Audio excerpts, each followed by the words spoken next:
1980 के प्रोडक्ट्स अपनी क्वालिटी और रिलायबिलिटी की वजह से पहचाने जाते थे। For example 86 Corolla, Suzuki FX, Russian AC, अटारी की गेम्स, पाकिस्तानी ड्रामे और टीवी शोज़ और होंडा CD 200 रोड मास्टर। मेरा नाम है जवाद और आप देख रहे हैं ओलेक्स मोटर्स।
आज की वीडियो में हम रिव्यू करने के लिए जा रहे हैं होंडा रोडमास्टर 200, जो कि एक 200 सीसी बाइक है होंडा की जानिब से। ये एक ट्विन सिलेंडर बाइक है। ये वाला जो मॉडल है हमारे पास ये है 1985 का। थोड़ा सा इस बाइक के बारे में आपको बताता चलूँ कि ये बाइक होंडा ने 1981 में इंट्रोड्यूस कराई थी और तकरीबन 89 तक इसकी प्रोडक्शन होती रही है। पाकिस्तान के अंदर ये बाइक होंडा ने इंट्रोड्यूस भी कराई थी और साथ में ये बाइक पाकिस्तान आर्मी ने भी यूज़ की थी। तो काफ़ी ज़्यादा जो इस टाइम मार्केट में बाइक्स अवेलेबल हैं वो आर्मी ऑक्शन बाइक्स भी हैं। ये जो बाइक है ये पाकिस्तान, बांग्लादेश, इंडोनेशिया और साउथ अफ्रीका में होंडा CD 200 रोड मास्टर के नाम से बेची जाती थी। यूरोप में इसको होंडा CD 200 बेनली कहते थे। दोनों बाइक्स में कोई इतना ज़्यादा डिफरेंस नहीं था। बेनली और रोड मास्टर में सिर्फ जो आपका गेज क्लस्टर है यहाँ पर आपको एक रेक्टेंगुलर फॉर्म में दिया गया, वहाँ पर दो सर्कुलर फॉर्म में होते थे। इसके अलावा US में ये बाइक बेची जाती थी होंडा CM 200T के नाम से, जिसको ट्विन स्टार भी कहते थे, जिसकी शेप थोड़ी डिफरेंट थी। इंजन और आपका जो ब्रेकिंग और बाकी सारी चीज़ें सेम थी, लेकिन शेप थोड़ी सी डिफरेंट दी गई थी। जो पाकिस्तान के अंदर सुजुकी GN 250 जिस शेप में आती है, जिसके अंदर आपके बार्स थोड़े रेज होते हैं, ये वाला पोर्शन थोड़ा सा अंदर की तरफ होता है, थोड़ा सा चॉपर टाइप की लुक की तरफ US के अंदर इसको बेचा गया था। सो CM 200T, CD 200 बेनली और रोड मास्टर CD 200, ये तीनों बाइक्स कमोबेश एक ही टाइप की बाइक्स हैं जो कि दुनिया के डिफरेंट मार्केट्स में बेची गई। इस बाइक को आज भी काफ़ी ज़्यादा लोग प्रेफर करते हैं अपनी रिलायबिलिटी की वजह से। और जो मार्केट में जो मॉडर्न ऑफरिंग्स हैं आपकी मेन जो प्लेयर्स हैं उनकी तरफ से 125 और 150 सीसी कैटेगरी में, उसके ऊपर काफ़ी लोग भी आज इस बाइक को प्रेफर करते हैं। उसकी रीज़न क्या है वो मैं आपको बताता हूँ। Metal, plastic, Chrome, plastic, solid Chrome metal, not so solid metal, Chrome metal, plastic, original soft seats, hard seats, Chrome, plastic. CD 200 road master से पहले जो बाइक आती थी उसको CD 185 रोड मास्टर कहते थे, जो कि देखने में ऑलमोस्ट सेम ही लगती थी।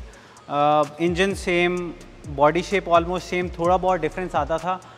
वो 1981 से पहले प्रोड्यूस होती थी बाइक्स।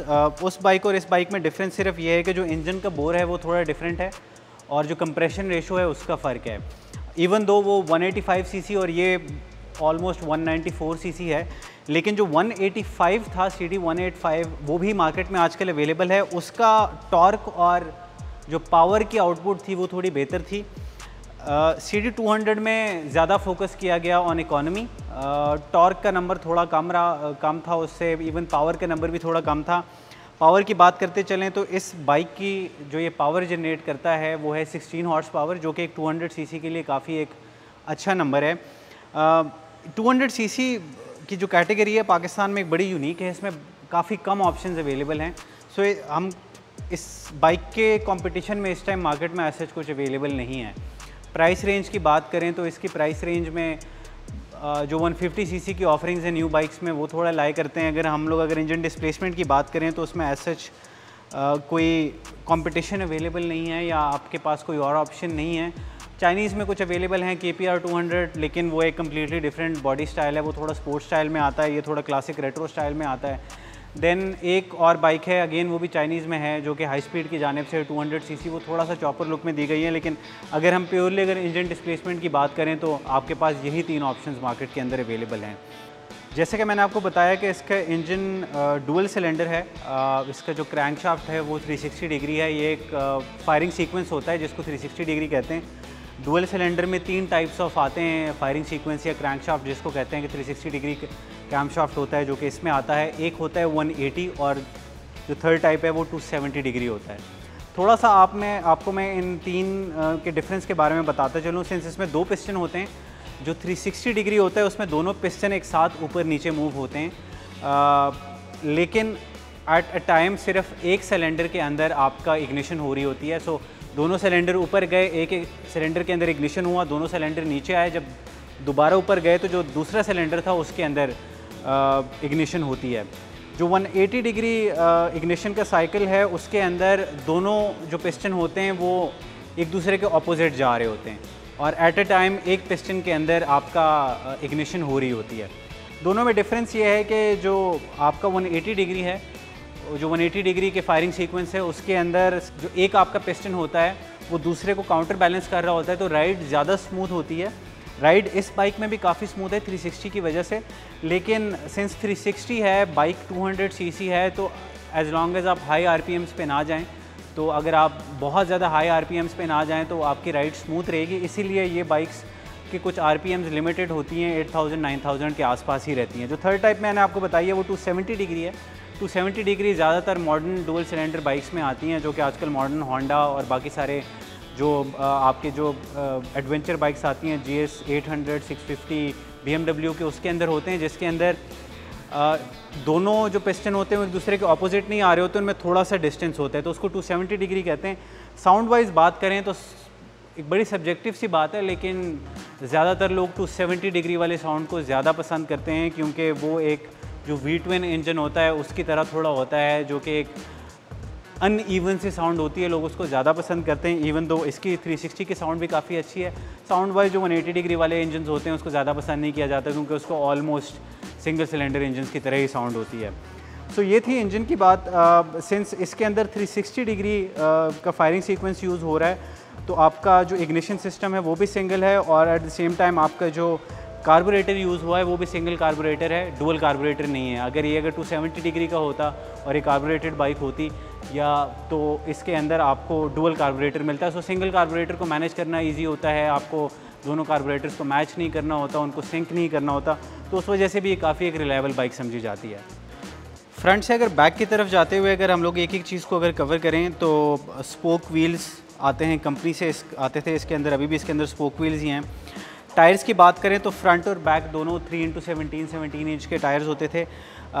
इस स्पेसिफिक बाइक के अंदर फ्रंट 2.5x18 का लगाया गया है, बैक 3x17 का लगाया है, जो कि होंडा के CG125 जो बाइक 125 बाइक्स हैं उसके लगाए गए हैं। इसके अंदर काफ़ी ज़्यादा पार्ट्स आप 125 होंडा के लगा सकते हैं, जिसमें इतना पता नहीं लगता। आपके जो ऊपर की ये वाली जो असेंबलीज़ हैं, ब्रेक हो गया, आपका क्लच हो गया, वायर्स, काफ़ी ज़्यादा पार्ट्स इसके अंदर अदर देन इंजन और कुछ जो चीज़ें हैं उसके अलावा काफ़ी ज़्यादा पार्ट इसके अंदर 125 होंडा के लग जाते हैं। तो उस वजह से भी इस बाइक को काफ़ी पसंद किया जाता है।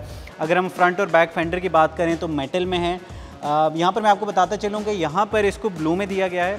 जो CD200 स्टॉक फ्रॉम कंपनी आता था उसके अंदर क्रोम आते थे फ्रंट और बैक फेंडर्स, 185 के अंदर कलर में आते थे। सो इसके अंदर इस मॉडल के अंदर इस बाइक के अंदर प्रॉबेबली 185 के लगाए गए हैं। यूजुअली जो इस बाइक के साथ स्टॉक फ्रॉम कंपनी आते थे वो क्रोम में आते थे। ये बाइक 3 कलर्स में अवेलेबल थी, ब्लू जो ये हमारे सामने मौजूद है, ब्राउन और black. Personally in my opinion मुझे ब्लू कलर काफ़ी पसंद आया। ब्राउन भी काफ़ी ज़्यादा लोग पसंद करते हैं, लेकिन लोगों की अपनी चॉइस पे डिपेंड करता है कि कौन से कलर उनको ज़्यादा पसंद है। ब्रेक्स की बात करें तो फ्रंट और बैक दोनों ड्रम ब्रेक्स हैं, जो कि यूजुअली इस टाइम की और इस डिस्प्लेसमेंट की बाइक के लिहाज से एडिकेट हैं। इस ज़माने की बाइक्स जो इस डिस्प्लेसमेंट या इनसे लोअर डिस्प्लेसमेंट में आती थी उनमें यूजुअली ड्रम ब्रेक्स ही आती थी। Usually 250 CC and above bikes के अंदर डिस्क ब्रेक्स आती थी इस टाइम के लिहाज से। फ्रंट हेडलाइट और जो आपके इंडिकेटर्स हैं उनमें भी क्रोम की फिनिशिंग दी गई है। अगर हम लोग इस बाइक के जो गेज क्लस्टर की बात करें तो रेक्टेंगुलर शेप में है, बड़े ही क्लासिक होंडा, जिसके अंदर आपको स्पीड गेज, माइलेज कि कितनी बाइक चल गई है, टर्न इंडिकेटर का जो लाइट्स होती हैं जो ब्लिंकिंग होती है, न्यूट्रल की एक लाइट दी गई है, गियर इंडिकेटर नहीं है लेकिन सिर्फ न्यूट्रल का इंडिकेटर है, और साथ में हाई बीम और लो बीम के लिए भी एक लाइट दी गई है जो कि आपको बताएगी कि आप हाई में है, लो में है। राइट बिलो जो आपका गेज क्लस्टर है वहाँ पर एक चोक दिया गया है, यूजुअली बाइक्स में नीचे होता है, इस बाइक के अंदर ऊपर दिया गया है। यहाँ से जो हैंडल बार के अंदर जो कंट्रोल हैं वो बड़े स्टैंडर्ड हैं इस ज़माने की बाइक के लिहाज से। पाकिस्तान में स्पेसिफ़िकली ये रोड मास्टर 185 के बाद उसी कंटिन्यूएशन में ये पहली बाइक थी जिसके अंदर सेल्फ़ स्टार्ट की ऑप्शन थी। किक स्टार्ट की ऑप्शन भी मौजूद है। आजकल के ज़माने में क्योंकि ये बाइक्स काफ़ी पुरानी हो चुकी हैं तो रिकमेंड ये किया जाता है आप जब भी ये बाइक, चाहे गर्मियाँ हों या सर्दियाँ हों, जब भी दिन में पहली बार स्टार्ट करें तो आप किक स्टार्ट पे स्टार्ट करें। उसके बाद जब एक बार स्टार्ट हो जाए फिर जब आपने जब भी स्टार्ट करनी है बाइक तो आप सेल्फ स्टार्ट से इसको स्टार्ट कर सकते हैं। आते हैं इसकी टैंक की तरफ तो बड़े ही क्लासिक जो आपकी 60s, 70s और 80s की बाइक होती थी उसमें एक क्रोम की फिनिश दी गई है जो उस ज़माने की, अगर आप 70s की 70 सीसी बाइक्स ले लें, 125 सीसी बाइक्स ले लें, उन सारों में ये एक पैटर्न बड़ा ही स्टैंडर्ड पैटर्न होता था, क्रोम होता था। यहाँ पर थोड़ी रबर की पैडिंग दी होती थी ग्रिप के लिए। टैंक की बात करें तो इसकी टैंक की कैपेसिटी 10.5 लीटर है। फ्यूल एवरेज तकरीबन 25 से 30 किलोमीटर के करीब है। यहाँ पर मैं इस बाइक की वेट की बात करता चलूँ तो इस बाइक की जो वेट है, जो ड्राई वेट है without any fuel and oil, 122 kg है। फ्यूल, ऑयल, सारी चीज़ें डाल के ये तकरीबन 140 kg के करीब चले जाती है, जो कि काफ़ी डिसेंट है। अगर आप देखें इस बाइक को काफ़ी मेटल यूज़ किया गया है, उसके लिहाज से इसका वेट काफ़ी कम है। हम अगर एक YBR 125 अगर देखें उसके अंदर काफ़ी प्लास्टिक यूज़ किया गया है लेकिन उसका वेट तकरीबन 136 से 140 kg के करीब है। सीट हाइट की बात करें तो तकरीबन 730 मिलीमीटर है, जो कि एक बहुत ही अच्छी सीट हाइट है। अगर आपकी हाइट काफ़ी कम हो तो आप काफ़ी कंफर्टेबली इस बाइक पे बैठ सकते हैं। मैं आपको थोड़ा दिखाते चलूँ कि इस पे आपके बैठते हैं तो आपका किस तरह का स्टांस बनता है। मेरी हाइट अगर मैं आपको बताऊँ तो मेरी 5'11" है, तो नीज़ काफ़ी मेरी बेंड है, कम्प्लीटली सोल मेरा कम्प्लीटली टच कर रहा है। आपकी हाइट इवन अगर 5'4", 5'6" भी हो तो आप काफ़ी कंफर्टेबल इस बाइक पर बैठ सकेंगे। एक जो चीज़ है, सिंस इसकी हाइट कम है तो उसकी वजह से ये बाइक काफ़ी लॉन्ग लगती है, जो कि इस बाइक्स की लुक्स में काफ़ी एक ऐड ऑन करती है और काफ़ी एक अच्छी चीज़ लगती है। बाकी बाइक्स जब रोड पे जाती हैं उसके मुकाबले में काफ़ी एक स्टैंड आउट करती है और एक तरीके से हेड टर्नर बन जाती है ये बाइक। सीट्स की बात कर रहे थे तो बड़े एक यूनिक स्टाइल दिया गया है, 2 पार्ट्स में इसको डिवाइड किया गया है। यहाँ पर जो फ्रंट वाला पार्ट है यहाँ पर आपका जो मेन राइडर है वो बैठता है, बैक वाले पे आपके पिलियन की सीट अलग दी गई है। सिंस इसको थोड़ा सा काफ़ी रिलायबल बाइक है, लॉन्ग डिस्टेंसेस पे आप इसको लेके जा सकते हैं, तो इसको काफ़ी ज़्यादा टूरिंग के लिए भी यूज़ किया जाता है, तो इस वजह से इसकी सीट को 2 पार्ट्स में डिवाइड किया गया है। आप इस सीट के पार्ट को रिमूव करें तो पीछे जितना ये ग्रिल और एक केस टाइप दिया गया, आप इसके ऊपर अपना सामान रख सकते हैं।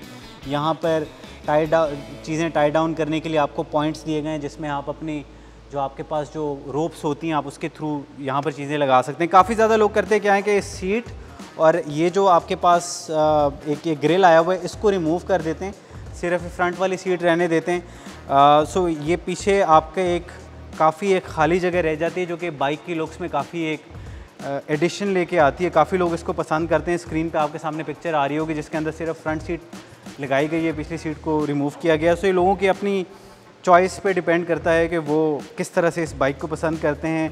क्रोम के साइलेंसर 2 साइलेंसर हैं, सिंस ये डुअल सिलेंडर बाइक है तो इसके अंदर 2 साइलेंसर दिए गए हैं दोनों साइड्स पे। इसके इग्निशन सिस्टम की मैं बात करता चलूँ तो इसके अंदर जो स्टार्ट में बाइक्स आई थी अराउंड 81, 82 के आसपास, उसके अंदर पॉइंट इग्निशन सिस्टम था। फिर 82 के बाद जो बाइक्स आना स्टार्ट हुई उसके अंदर CDI आई। सो अगर ये बाइक ख़रीद रहे हैं तो आप मॉडल ज़रूर उसका चेक कीजिए। अगर आपके पास 82 या 81 के मॉडल बाइक्स हैं तो उसके अंदर पॉइंट सिस्टम है। पॉइंट सिस्टम को इतना अच्छा नहीं समझा जाता CDI के मुकाबले में, तो यूजुअली उसको कन्वर्ट करा देते हैं CDI में, जो कि आपकी परफॉर्मेंस बाइक की काफ़ी ज़्यादा अच्छा कर देती है।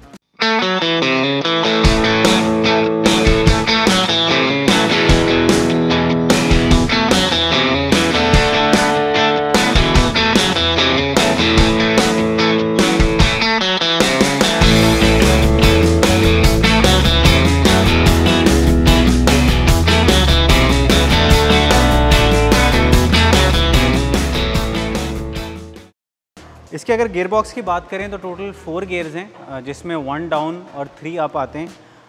पर्सनली जब मैं ये बाइक चला रहा था तो मुझे थोड़ा इस तरह फील हुआ कि जब बंदा 4th गियर में जाता है, पहली बार बंदा चला रहा होता है तो बंदे को लगता है कि अच्छा इसमें एक गियर और भी है, लेकिन वो नहीं होता। सो यूजुअली लोग करते क्या है कि इस बाइक के अंदर गियर बॉक्स के अंदर थोड़ी मॉडिफिकेशन करते हैं, गरारी में कुछ चेंजेस लेके आते हैं और उसकी वजह से इसके परफॉर्मेंस थोड़ी बेहतर होती है। और कुछ लोग तो इसके अंदर इवन 5th गियर को भी लगा लेते हैं इसके अंदर।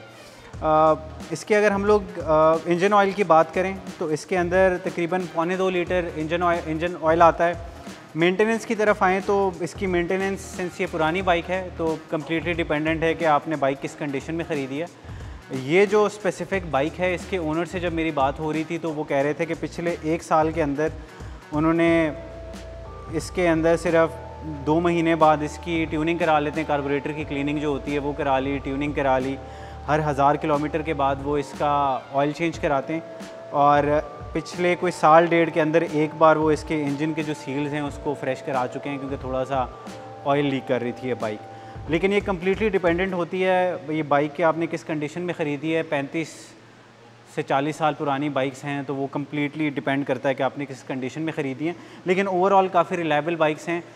टॉप स्पीड की बात करें तो ये बाइक तकरीबन 120 से 130 किलोमीटर तक जाती थी जब ये बाइक नई थी। अगेन 35 से 40 साल पुरानी बाइक है तो हम रिकमेंड नहीं करेंगे इसको आप 70-80 से ज़्यादा लेके जाएं।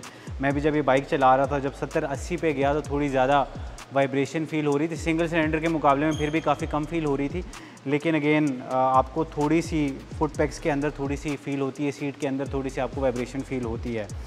प्राइस की बात करते चलें तो अगेन यूज्ड बाइक है, पुरानी बाइक है, थोड़ा सा कलेक्टर उसमें आ चुका है। ये बाइक मार्केट में काफ़ी अवेलेबल है, लेकिन सिंस ये एक विंटेज बाइक है तो इसको एक ब्लैंक कैनवस समझा जाता है कस्टमाइजेशन के लिए।